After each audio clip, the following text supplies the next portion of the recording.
ശബരിമല സ്വർണ്ണക്കൊള്ള തിരുവിതാംകൂർ ദേവസ്വം ബോർഡിന്റെ അറിവോടെ എന്ന വിവരങ്ങളാണ് ദിവസേന പുറത്തുവരുന്നത്.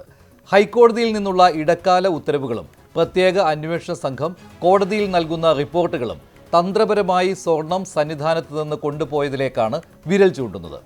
2019 തുടങ്ങി ഈ വർഷം വരെ നീണ്ട ആസൂത്രണം, മാറി മാറി വന്ന ദേവസ്വം ബോർഡ് ഭരണസമിതികളുടെയും ഉദ്യോഗസ്ഥരുടെയും പങ്കാളിത്തം.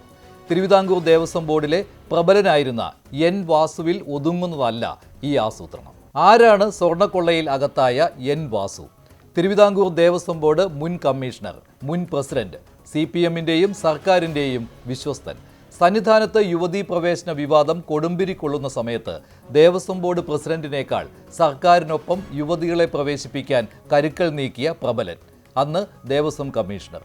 സന്നിധാനത്ത് നിന്ന് കിലോ കണക്കിന് സ്വർണം കടത്തിയത് സർക്കാരിന്റെ പ്രതിച്ഛായ തകർത്ത് തരിപ്പണമാക്കിയപ്പോൾ വാസുവിനെ കൈവിടേണ്ടി വന്നു. എല്ലാം വരട്ടെന്നേ, അതെല്ലാം അന്വേഷിക്കുമ്പോഴേ വരുള്ളൂ, അത് വന്നോട്ടെ. ഉണ്ണികൃഷ്ണൻ പോറ്റിയുമായി ഒരു ബന്ധവുമില്ല, അറിയാം അത്രേ ഉള്ളൂ എന്ന് ന്യായീകരിച്ചിരുന്ന എൻ വാസുവിന് എതിരായത് ഒളിപ്പിച്ചു വെച്ചിരുന്ന മഹസറുകളും മറ്റ് രേഖകളും അന്വേഷണത്തിൽ പിടിച്ചെടുത്തത്. വിശ്വസ്തനായ സുധീഷ് കുമാർ നൽകിയ മൊഴിയും വാസുവിന് കുരുക്കായി. സന്നിധാനത്തെ ശ്രീകോവിലിന്റെ മുഖ്യ വാതിൽപ്പാളികളിലെ സ്വർണ്ണപ്പാളി ചെമ്പാണെന്ന് രേഖപ്പെടുത്തി സ്വർണം പൂശാൻ അനുമതി നൽകിയത് ദേവസ്വം കമ്മീഷണറായിരുന്ന എൻ വാസു. സ്വർണം പതിച്ചിട്ടുണ്ടെന്ന് അറിവുണ്ടായിട്ടും മറ്റു പ്രതികളുമായി കൂട്ടുചേർന്ന് കുറ്റകരമായ ഗൂഢാലോചന നടത്തിയെന്നാണ് വാസുവിനെതിരായ അന്വേഷണ സംഘത്തിന്റെ കണ്ടെത്തൽ. 2019 മാർച്ച് 6-നാണ് വാസു ഈ കത്ത് നൽകിയത്. മുൻപ് സ്വർണം പൂശിയത് എന്ന ഭാഗം വാസു ഒഴിവാക്കുകയായിരുന്നു. പിന്നീട് ദേവസ്വം ബോർഡ് അതേ രീതിയിൽ തീരുമാനവും എടുത്തു. പിന്നീട് അതേ വർഷം നവംബറിൽ ദേവസ്വം ബോർഡ് പ്രസിഡന്റായ സമയത്തും വാസു സ്വർണ്ണക്കൊള്ളയ്ക്കായി ഇടപെട്ടു.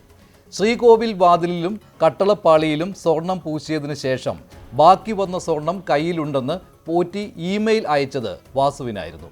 ഇതിൽ പറഞ്ഞ സ്വർണത്തെക്കുറിച്ച് അന്വേഷിക്കാതെ മറച്ചുവെക്കുകയും അപഹരിക്കാനുള്ള അവസരമൊരുക്കിയതും വാസുവിന് വിനയായി. ഇനി ഉത്തരം പറയേണ്ടത് അന്നത്തെ തിരുവിതാംകൂർ ദേവസ്വം ബോർഡ് പ്രസിഡന്റായിരുന്ന എ പത്മകുമാറും അംഗങ്ങളുമാണ്. 2019 ദേവസ്വം ബോർഡ് ഭരണസമിതി അംഗങ്ങളുടെ അറിവോടെ സ്വർണ്ണപ്പാളികൾ ഇളക്കിയെടുത്ത് ഒന്നാം പ്രതിയായ ഉണ്ണികൃഷ്ണൻ പോറ്റിയുടെ കൈവശം കൊടുത്ത് ചെന്നൈ സ്മാർട്ട് ക്രിയേഷൻസ് എന്ന സ്ഥാപനത്തിൽ എത്തിച്ച് സ്വർണം കട്ടയാക്കിയത് വഴി ദേവസ്വം ബോർഡിന് നഷ്ടമുണ്ടാക്കിയത് വാസുവിലും നിലവിൽ ജയിലിലുള്ള ഉദ്യോഗസ്ഥരിലും ഒതുങ്ങുന്നതല്ല.